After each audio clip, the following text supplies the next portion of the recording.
search had gone on for hours. By nightfall, the entire village was awake, men holding lanterns, women whispering prayers, police officers combing through narrow paths and muddy yards. A 6-month-old baby had vanished without a sound. No cries. No footprints. No broken doors. In a village this small, where everyone knew everyone, it felt impossible. Who would steal a baby here? As the hours dragged on, hope began to rot into fear. Then, in the middle of the chaos, an 8-year-old boy stepped forward. His name was Hamza. Quiet. Expressionless. He tugged at a policeman's sleeve and said, almost casually, "I know where the baby is." At first, people laughed nervously. Some scolded him for joking at a time like this.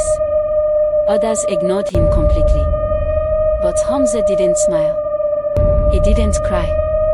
He just stood there and repeated himself, "I know where the baby is."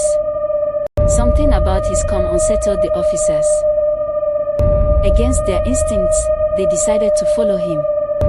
Hamza led them away from the crowd, past the houses, past the footpaths, to a quiet patch of soil behind a home.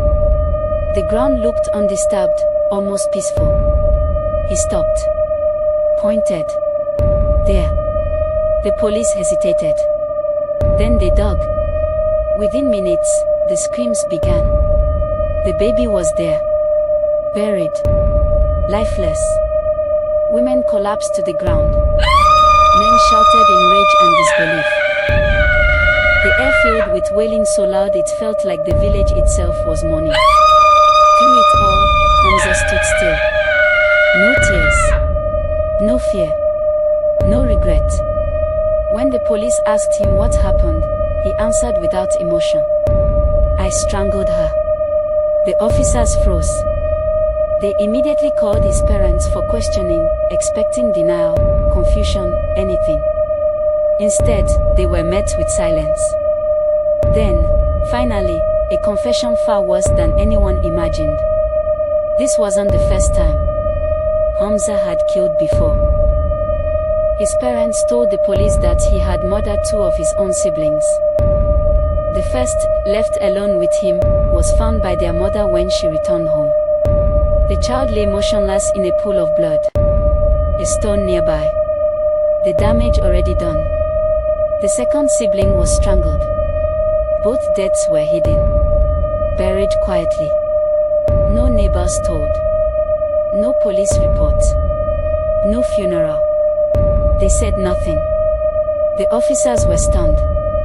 In their entire careers, they had never faced anything like this, an 8-year-old child accused of 3 murders. Doctors later claimed Hamza suffered from a psychiatric disorder. But no official diagnosis was ever released. And because of his age, the law tied everyone's hands. Under Indian juvenile law, Hamza could not be tried as an adult. No prison. No life sentence. He was sent to a children's reform home. And there he stayed, until he turned 18. Years passed. The memories faded for the village, but not the fear. Then, in 2016, the law did exactly what it was written to do. Hamza was released. No court supervision. No public record. No tracking of where he went next. One day he was there. The next, gone. He disappeared into the world. And somewhere out there, a village still wonders. Did the monster grow up?